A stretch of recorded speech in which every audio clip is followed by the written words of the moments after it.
Why is Pathfinder making waves? Is the monster manual transitioning? And how did JD Vance get brought up in TTRPG discussions? That's what we're talking about today. Let's get started. So to give you some background, Pathfinder is owned by Paizo, a company that worked with Dungeons & Dragons back in 2002 to 2007, publishing their D&D magazine. When their contract ended, Paizo pivoted to releasing their own adventure paths, and eventually using Wizards of the Coast open gaming license, started the Pathfinder role-playing game. Now, basically, the Pathfinder role-playing game was really just a 3.5 version with some alterations and a little bit more streamlining, and personally myself, I did prefer it. Had like a fresher take on things, and I thought getting away from the huge amount of supplement books that 3.5 had was a good idea. 3.5 could be quite the slog in character creation and in just broken characters in general. And that's not to say that Pathfinder didn't have their own broken characters, but I did enjoy the system a little bit more, and I enjoyed the books, and it was kind of a fresher take on things. Now, they did release a number of adventure paths that were really well received. Skull and Shackles, Wrath of the Righteous, and Kingmaker were all huge. But honestly, you could go down the list and find banger after banger. They really read well. They play well with some slight alterations depending on your table. But overall, I think they really killed in the adventure paths for their initial game, and I think that's where they get a lot of their claim to fame. Now, if you were with Pathfinder from the beginning, you would have noticed a couple alterations and changes from normal literature. A lot of the times you'll see in D&D books, or any general book itself, it'll always go to the masculine of he. Well, Pathfinder decided to kind of change this. As you'll see in their books, it says she more often, or I think all the time, which was a nice change, and I thought it was something that was kind of cool, because honestly, like, you see he all the time, and it's nice that women get a little nod, and I didn't think anything of it. But it seems that there was more to it behind the scenes that we never really knew about. Now, over the years, Paizo is taking a much stronger stance with their current director of games, Jason Bullman, making his opinions clear on social media. And that's where things kind of get a little interesting. One such opinion has resurfaced, drawing some attention. A post back in August, he said that JD Vance is a fascist and that he should return all his Pathfinder books immediately.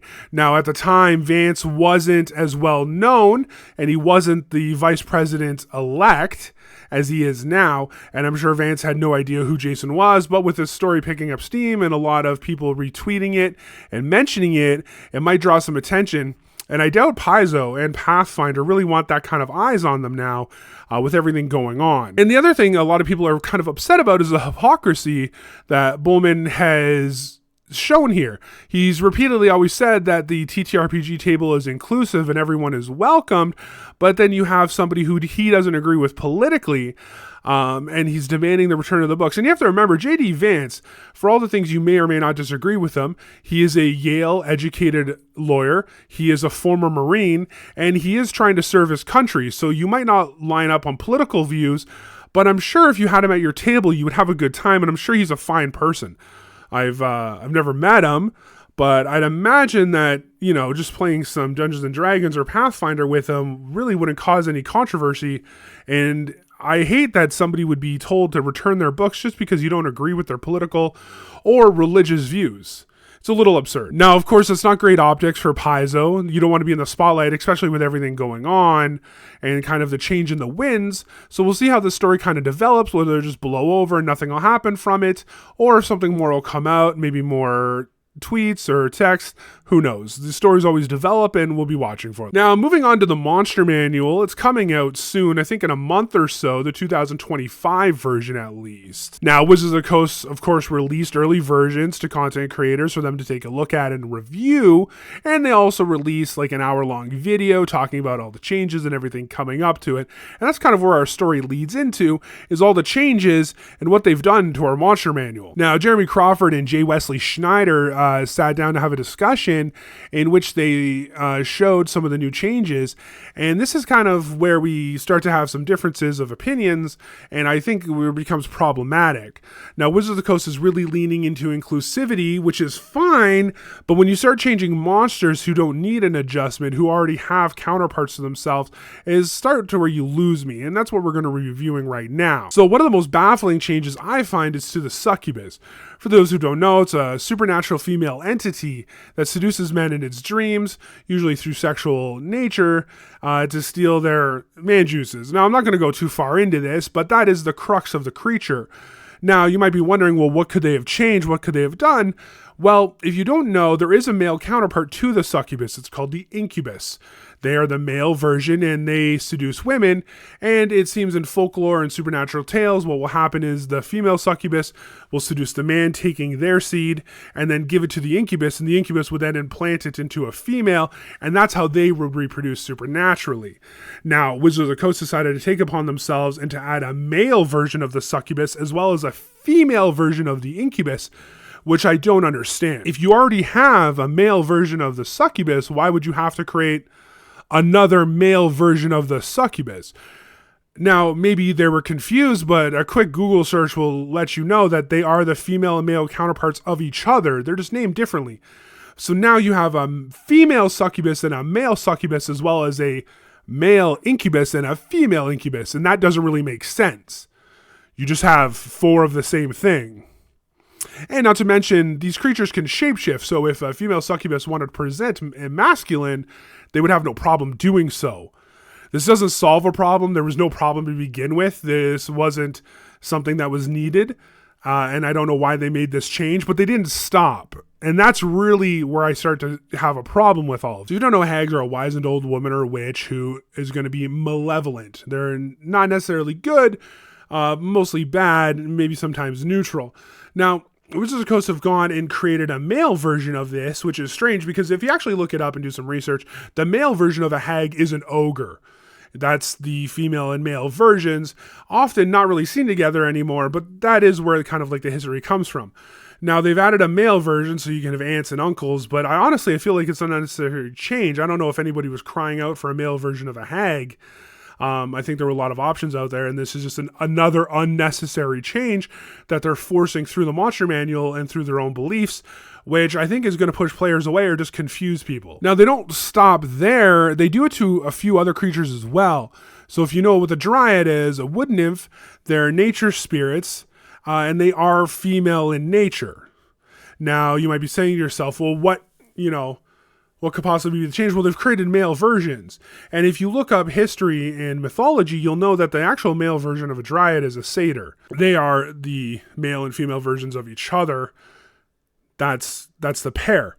Now, of course, Wizard of the Coast, leaving no stone unturned, has now created female satyrs, which didn't previously exist. So yet again, you have 4 of kind of like the same thing. And it seems a little unnecessary. Now, by doing this, you're removing any uniqueness out of these characters. You're removing anything that made them specific to themselves.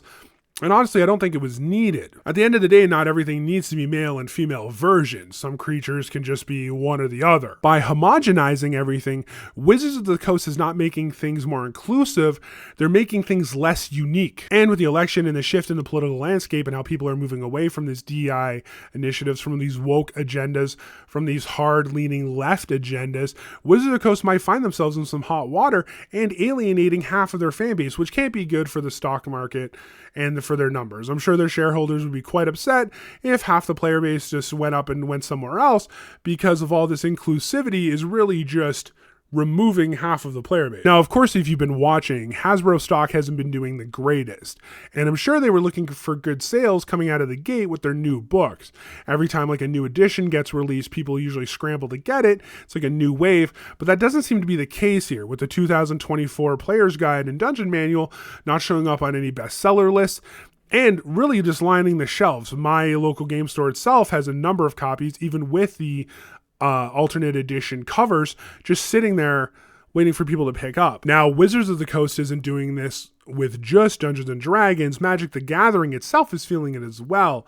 You'll notice in the card art and direction the game is going, but also recently at one of their bigger tournaments in Atlanta, there was some controversy between 2 players, one of them being transgender, and a bad judge call. Now, it came out online that this transgender person seems like a bad representation of the community, has cheated before, and is trying to get edge against other players. Small things, but nonetheless seems kind of fishy. If you read the tournament report, you can weigh in yourself. The players did speak about it, But honestly, if the judges are afraid of properly disciplining somebody who fits into a community because Wizards of the Coast directive is coming down hard on them, that really jeopardizes the sanctity of the game. Now, with Magic the Gathering, a little bit different than a TTRPG, this is competitive. There is money on the line and placements and pro tours and stuff like that. So it really starts to create a problem. Now, if this really is Wizards of the Coast direction, I think they're going to get a lot of backlash and see a lot of problems in the future this year. And I hope to God that they course correct before things get even worse. I think things like this, where you start adding genders to monsters for applicably no reason, starts to blur lines between exclusivity and uniqueness. And I like things being unique. I like things being different. And I like using different monsters in my encounters because that's important. Those little minute details kind of add up after a while, and you can create a better story with them. If everything is everything else, then what does it really matter? You might as well just have a gelatinous cube as every one of your monsters and forget about it. And I hope to God Wizard of the Coast does not gender gelatinous cubes. Leave the jellies alone. Now that's it for today. Let me know your thoughts on everything going on with the Monster Manual. Do you think the changes are good, or do you think Wizards of the Coast is overstepping and just removing some of the uniqueness of these monsters? Is Pathfinder positioning itself as the next big player, or is it going to get pushed out of number 2 by the upcoming Daggerheart or Drawsteel RPGs that you'll see released this year? I think Paizo might be in a bad position right now, and this kind of publicity on the internet is just not really good for them, especially when they have some stiff competition coming. Now, if you enjoyed the discussion, make sure to comment and leave a like. I'm open to anyone having a critique or a different mindset. Let me know what you think about things going on. And for sure, check out my other videos. We talk about some other issues going on with Wizards of the Coast right now. And make sure to subscribe. I appreciate you guys all. I've noticed that people have been commenting and we are growing. So let's keep it going. And until next time, you have a good day.